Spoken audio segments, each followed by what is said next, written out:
হরে কৃষ্ণ, রাধে রাধে। আজ আমি শ্রীমদ্ ভগবদ্ গীতার তৃতীয় অধ্যায় কর্মযোগের 11 এবং 12 নম্বর শ্লোক আপনাদের পড়ে শোনাচ্ছি। তার আগে বলা প্রয়োজন যে গতকাল পর্যন্ত আমি 10 নম্বর পর্যন্ত শ্লোক আপনাদের পড়ে শুনিয়েছি। আপনারা অতি অবশ্যই যেন আমার এই গীতা কথা চ্যানেলটিকে সাবস্ক্রাইব করবেন, তাহলে পুরো ভগবদ্ গীতাটাই আপনারা শুনতে পাবেন। 18টি অধ্যায়ে 67টি শ্লোকই শুনতে পাবেন। অতি অবশ্যই যেন সাবস্ক্রাইব করবেন, আর আপনার মতামত জানাবেন। শুরু করছি আজকে 11 নম্বর শ্লোক। শ্রী শিল প্রভুপাদের গীতার গান। অধিকারী দেবগণ যজ্ঞের প্রভাবে যজ্ঞ অনুষ্ঠান দেখি সবে প্রীত হবে, পরস্পর প্রীতিভাব হলে সম্পাদন, ভোগের সামগ্রী সেও নহে অনটন। অনুবাদ: তোমাদের যজ্ঞ অনুষ্ঠানে প্রীত হয়ে দেবতারা তোমাদের প্রতি প্রীত সাধন করবেন। এইভাবে পরস্পরের প্রতি প্রীত সাধন করার মাধ্যমে তোমরা পরম মঙ্গল লাভ করবে। তাৎপর্য বিশ্লেষণ: ভগবান জড়জগতে দেখাশোনার ভার ন্যস্ত করেছেন বিভিন্ন দেবদেবীর উপর। এই জড়জগতে প্রতিটি জীবের জীবন ধারণের জন্য আলো, বাতাস, জল ইত্যাদি প্রয়োজন অপরিহার্য। ভগবান তাই এই সমস্ত অকাতরে দান করেছেন এবং এই সমস্ত বিভিন্ন শক্তির তত্ত্ববিধান করার ভার তিনি দিয়েছেন বিভিন্ন দেবদেবীর উপর, যারা হচ্ছেন তার দেহের বিভিন্ন অংশস্বরূপ। এই সমস্ত দেবদেবীরা প্রসন্নতা এবং অপ্রসন্নতা নির্ভর করে মানুষের যজ্ঞ অনুষ্ঠান করার উপর। ভিন্ন ভিন্ন যজ্ঞ ভিন্ন ভিন্ন দেবদেবীর তুষ্টি সাধনের জন্য অনুষ্ঠিত হয়, কিন্তু তা হলেও সমস্ত যজ্ঞের যজ্ঞপতি এবং পরম ভক্তরূপে শ্রী বিষ্ণুর আরাধনা করা হয়। ভগবদ্গীতাতে তাই বলা হয়েছে শ্রীকৃষ্ণ হচ্ছেন সমস্ত যজ্ঞের ভোক্তা। ভোক্তারা যজ্ঞ তৎপরম। তাই যজ্ঞপতি শ্রী বিষ্ণুকে তুষ্ট করাই হচ্ছে সমস্ত যজ্ঞের প্রকৃত উদ্দেশ্য। এই সমস্ত যজ্ঞগুলি যখন সুচারুরূপে অনুষ্ঠিত হয়, তখন দেবদেবীরা সন্তুষ্ট হয়ে প্রচুর পরিমাণে প্রাকৃতিক ঐশ্বর্য দান করেন এবং মানুষের তখন আর কোনো অভাব থাকে না। এইভাবে যজ্ঞ অনুষ্ঠান করলে ধন ঐশ্বর্য লাভ হয় ঠিকই, কিন্তু এই লাভগুলি যজ্ঞের মুখ্য উদ্দেশ্য নয়। যজ্ঞের মুখ্য উদ্দেশ্য জড়বন্ধন থেকে মুক্ত হওয়া। যজ্ঞপতি বিষ্ণু যখন প্রীত হন, তখন তিনি জীবকে মায়ার বন্ধন থেকে মুক্ত করেন। বেদে বলা হয়েছে যজ্ঞ অনুষ্ঠান করার ফলে কর্তব্যকর্ম পবিত্র হয়। যজ্ঞ অনুষ্ঠান করার ফলে আহার্য দ্রব্য সমূহ শুদ্ধ হয় এবং তাহার আহার ফলে জীবের সত্তা শুদ্ধ হয়। সত্তা শুদ্ধ হওয়ার ফলে স্মৃতি শুদ্ধ হয় এবং তখন সে মোক্ষ লাভের পথ খুঁজে পায়। এইভাবে জীবের চেতনা কলুষমুক্ত হয়ে কৃষ্ণভাবান্বিতের আস্বাদন লাভ করে। এই শুদ্ধ চেতনা সুপ্ত হয়ে গেছে বলেই আজকে আর জগৎ এই সমস্ত বিভ্রান্ত হয়ে পড়েছে। তার মানে বলছে যে আমরা যে যজ্ঞটা অনুষ্ঠান করি, সেই যজ্ঞটা সমস্ত ভালোভাবে করলে সেটা বিষ্ণু সন্তুষ্ট হয়। শ্রী বিষ্ণু সন্তুষ্ট হলে শ্রীকৃষ্ণ সন্তুষ্ট হয়। ফলে যজ্ঞের এই ঐশ্বর্য, এই যে যজ্ঞ যে অনুষ্ঠান হয় তাতে খুশি হয়ে ভগবান কী করেন, পরম ঐশ্বর্য দান করেন এবং মানুষের কোনো অভাব থাকবে না। ভক্তি দিয়ে যজ্ঞ করলে পরে মানে বিষ্ণুর মাধ্যমে শ্রীকৃষ্ণ এখানে চরম মানে আনন্দিত হন এবং তিনি খুশি হয়ে মানুষের যা অভাব অভিযোগ সমস্ত কিছু তিনি পূরণ করেন। এবং এর ফলে কী বলছে, তিনি মায়াবন্ধন থেকে প্রীত হন এবং তিনি জীবের মায়ার বন্ধন থেকে মুক্ত হন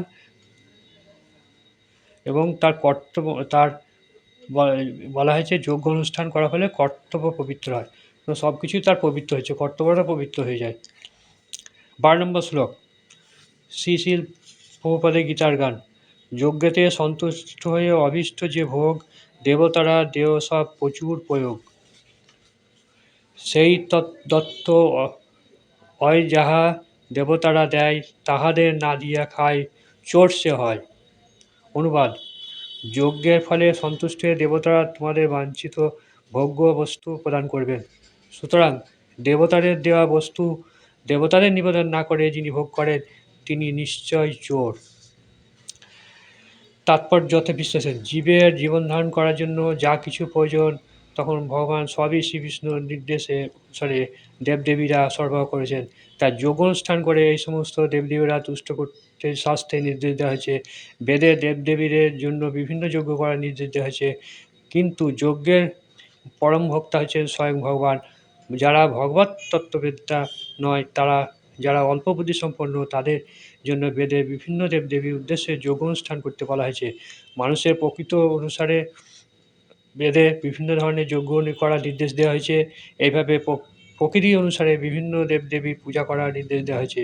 যেমন যারা মাংসাশী, তাদের যজ্ঞ জড়া প্রকৃতির বিভৎসরূপী কালী রূপে পূজা করার নির্দেশ দেওয়া হয়েছে এবং কালীর কাছে পশু বলি দেওয়ার বিধান দেওয়া হয়েছে। কিন্তু যারা সত্যগুণে প্রতিষ্ঠিত, তাদের নির্দেশ দেওয়া হয়েছে পরমেশ্বর ভগবান বিষ্ণুর আরাধনা করতে। সমস্ত যজ্ঞের উদ্দেশ্য হচ্ছে ধীরে ধীরে জড় পর্যায়ে অতিক্রম করে অপ্রাকৃত পর্যায়ে উন্নতি সাধন করা। সাধারণ মানুষের লোকেদের জন্য অন্তত পঞ্চযজ্ঞ নামক 5টি যজ্ঞের অনুষ্ঠান করা অতি অবশ্যই কর্তব্য। আমাদের বোঝা উচিত যে মনুষ্য সমাজে যা কিছু হয় তা সবই আসছে ভগবানের প্রতিনিধি দেবদেবীদের কাছ থেকে। কোনো কিছু তৈরি করার ক্ষমতা আমাদের নেই। যেমন আমাদের খাদ্য, ফল, ফুল, শাক, সবজি, এগুলি কোনোটা আমরা তৈরি করতে পারি না। আমাদের নিত্য প্রয়োজনীয় জিনিসগুলি যেমন আলো, বাতাস, জল ইত্যাদি কেউ তৈরি করতে পারে না।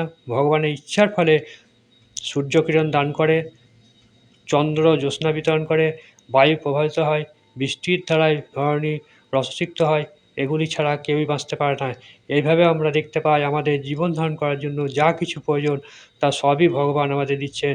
এমনকি কলকারখানায় আমরা যে সমস্ত জিনিস বানাচ্ছি তাও তিনি তৈরি করছে ভগবানের দেওয়া উপাদানগুলি দিয়ে। আমাদের অগোচরে ভগবান আমাদের সমস্ত প্রয়োজনীয় জিনিস মিটিয়ে দিয়েছেন, যাতে আমরা সচ্ছল জীবনযাপন করে ভগবত তত্ত্ব লাভ করে জড়জগতের বন্ধন থেকে মুক্ত হতে পারি। জীবনে এই উদ্দেশ্য সাধিত হয় 6 যজ্ঞ অনুষ্ঠান করার মাধ্যমে। আমরা যদি জীবনের উদ্দেশ্য ভুলে গিয়ে ভগবানের দেয়া সম্পদগুলি কেবল ইন্দ্রিয় ভোগ সুখের জন্য ব্যবহার করি এবং তার বিনিময়ে ভগবানকে এবং তার প্রতিনিধি কিছু না দিই, তবে তা চুরি করায় শামিল। এবং যদি আমরা করি তাহলে প্রকৃতির আইনের আমাদের শাস্তি ভোগ করতেই হবে। যে সমাজে চোরের সমাজ, তা কখনোই সুখী হতে পারে না, কারণ তাদের জীবনের কোনো উদ্দেশ্য নয়। যে চোরেরা ভগবানের সম্পদ চুরি করে জগতের ভোগ করতে উন্মত্ত, তাদের জীবনে কোনো উদ্দেশ্য নেই। তাদের একমাত্র বাসনা হচ্ছে জড়েন্দ্রিয়ের সুখ ভোগ করা। যজ্ঞ কীভাবে ভগবানের ইন্দ্রিয়কে তুষ্ট করতে হয় তা তারা জানে না। শ্রীচৈতন্য মহাপ্রভু সবচাইতে সহজ যজ্ঞ সংকীর্তন যজ্ঞের প্রবর্তন করে গেছেন। এই যজ্ঞকে অনুষ্ঠান করতে পারে, তার ফলে কৃষ্ণ ভাবনায় অমৃত লাভ করতে পারে। অর্থাৎ যজ্ঞ করলে পরে সমস্ত কিছু ভগবানের সান্নিধ্য লাভ করা যায়। এবং এই যজ্ঞের মাধ্যম দিয়ে কী হয়, যেভাবে প্রথমে আমরা ভগবান সমস্ত কিছু সৃষ্টি করেছেন, কিন্তু ভগবানকে তুষ্ট করার জন্য কী হচ্ছে, আমরা এসব করি না। আমরা নিজেরাই আগে সব কিছু খেয়ে নিই, ভগবানকে কিছু দেই না। এটা হচ্ছে সেই তাদেরকে চোর বলা হচ্ছে। চোররা যেমন সব কিছু চুরি করে খায়, কিন্তু এটা একটা এক ধরনের পাপ। এর ফলে এই পাপের ফলে তাকেও কোনো শাস্তি ভোগ করতে হবে। অর্থাৎ ভগবানকে সব কিছুই নিবেদন করতে বলছে। যা কিছু সৃষ্টি, যা কিছু আমরা খাচ্ছি, ফল মূল, শাক সবজি, যা কিছু তৈরি করেছেন, এমনকি কলকারখানায় যা জিনিস তৈরি হচ্ছে সবই ভগবানের উদ্দেশ্যে তৈরি হচ্ছে। তিনি সব কিছু আমাদের তৈরি করাচ্ছেন। সেই জন্য বলছে যে এগুলো ভগবানের উদ্দেশ্যে নিবেদন করা উচিত। তারপরে আমাদের মানে পরিধান কিংবা খাওয়া উচিত। তবে আমরা যেমন কৃষ্ণ ভাবনায় চেতনায় হয়ে আমরা সেই ঈশ্বরের সান্নিধ্য লাভ করব এবং তার জড়বন্ধন থেকে মুক্ত হতে পারব। এটি হচ্ছে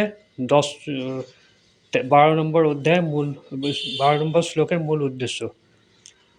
আমার এই ভগবদ্গীতা পাঠটি যদি আপনাদের ভালো লাগে, তাহলে অতি অবশ্যই লাইক, শেয়ার এবং সাবস্ক্রাইব করবেন এবং সেই সঙ্গে লিখবেন জয় শ্রীকৃষ্ণ। নমস্কার, এখানে শেষ করছি।